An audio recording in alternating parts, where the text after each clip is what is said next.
Hello everyone, I'm making this presentation for ECE 542 Neural Networks and Deep Learning.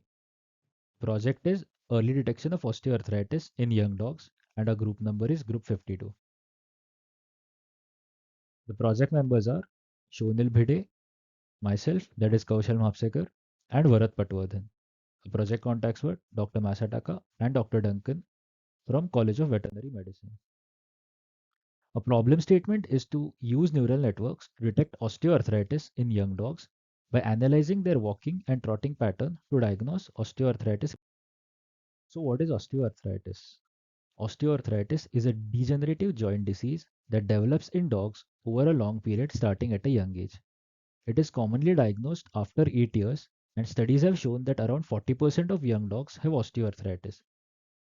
Now, why should we detect osteoarthritis early? Because clinical signs appear visually mild and are difficult to detect in young dogs. There are potential benefits if doctors treat osteoarthritis early, and presently there are no tools available for early detection. Clinical signs used by vets for diagnosis include the dog's stance, stride length, and swaying of hips. Why are we taking pressure data?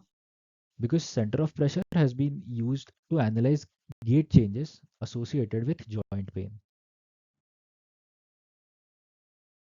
Now let's take a look at our dataset. The dataset is provided to us by NC State's College of Veterinary Medicine.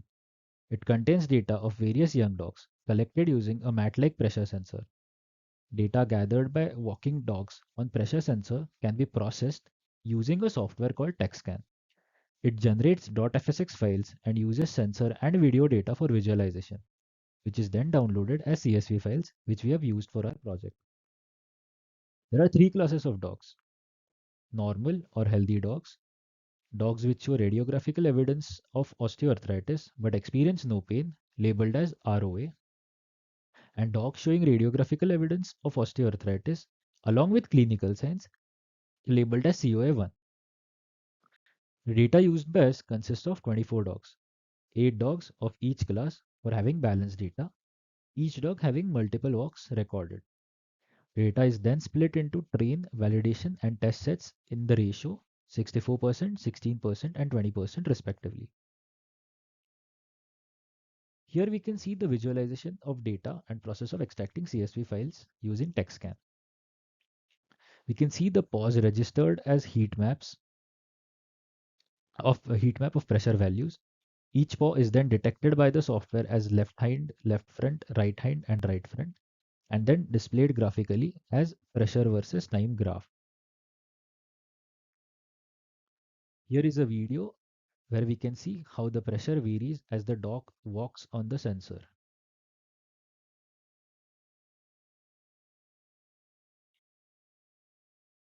One of the files we get from TechScan is M file or movie file.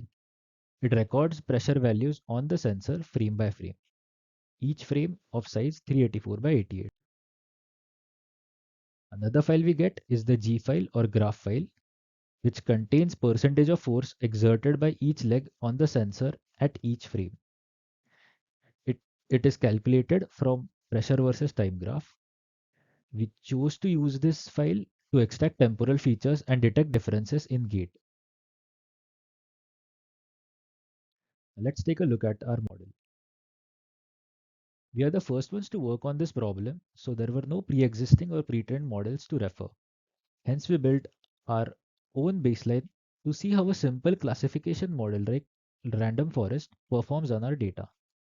For pre-processing, we made our data frame taking a certain number of sequences and used it for training and testing. We used 2D CNN model for the M files to compress the size of the file and capture the spatial features of this data appropriately. We decided to add all the frames into one 384 by 88 frame, resulting in a heat map image of multiple paws showing the strides or walk, and then fed it to the CNN. We chose to use an LSTM model because of the temporal nature of the G file. Data was divided into sequences of 120 frames, each having 4 percentage force columns, and gave it to a 3-layer LSTM model as shown. We added dropout layers to take care of overfitting. Now let's take a look at the model evaluations. The baseline random forest model performs slightly better than random guessing, giving us an F1 score of around 57% and accuracy of around 58%. The LSTM model was trained for the following hyperparameters: 10 epochs, batch size of 32, and window size of 120. It performs significantly better than the baseline, giving us F1 score of around 95% and accuracy of around 93%. Let's take a look at the future work. Because we had less M files to work with, our CNN architecture didn't perform well compared to RNN. But in the future, there is scope to train a CNN on more files and combine the CNN and RNN architectures with an MLP to learn both spatial and temporal features and give us better results. Thank you.